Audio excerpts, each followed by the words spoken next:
دوم دکبر پرزیدنت جمهوری تاجیکستان پیشوای میلاد محترم امامعلی رحمان در قصر میلاد رئیس مجلس بزرگ ملی جمهوری ترکیه نومان کورتولموش را به حضور پذیرفتند.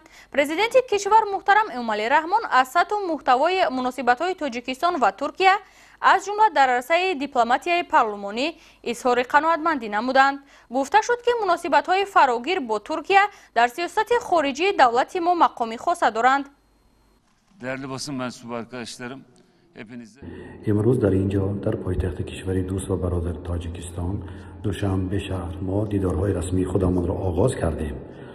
در آغاز با جناب عالی امامعلی رحمان دیدار کردیم و از من و هیئت من استقبال گرمی داشتند.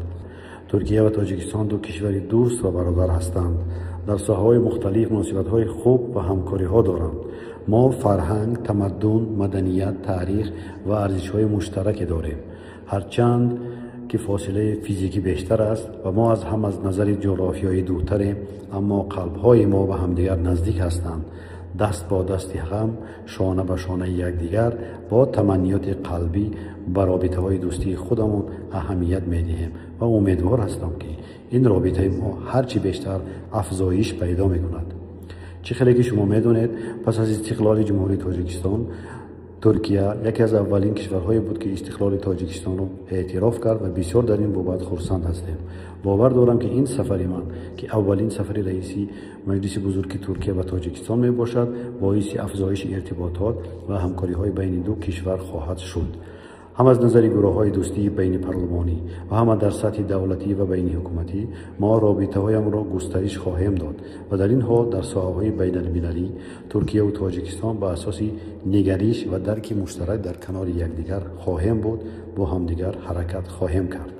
من باوری کامل دارم که دیدارهای امروزه ما بسیار مفید سپری خواهد شد و باعث افزایش دیدارها بین ترکیه و تاجیکستان خواهد گردید. من باور دارم که منطقه آسیای مرکزی در سیستم جدید جهانی از پتانسیل زیاد برخوردار است و انکشاف بیشتری خواهد کرد. در دوره جدید ما شاهد خواهیم بود که جهان جدید تأسیس خواهد شد و جهان دو قطبی نخواهد بود، بلکه یک جهان چند قطبی را خواهیم داشت که از آسیای مرکزی تا ترکیه و کشورهای بالکان تقریبا 300 میلیون اهالی را داریم که ارزش‌ها، فرهنگ و تاریخ با هم نزدیک داریم. تاجیکستان یکی از کشورهای مهم این جغرافیا است و امیدوار هستیم که صلح و ثبات در تاجیکستان پایدار باشد. همکاری‌ها بین کشورهای آسیای مرکزی افزایش داشته باشد و ما با این کشورها همکاری‌ها را ادامه و افزایش خواهیم داد. و این نه تنها باعث با هم پیوستن منطقه بلکه باعث تحکیم دوستی ما خواهد شد. امیدوار هستم که سفر رسمی ما به تاجیکستان وسیله خیر و برکت باشد و باعث هرچه بیشتری مناسبت‌های ترکیه و تاجیکستان شود.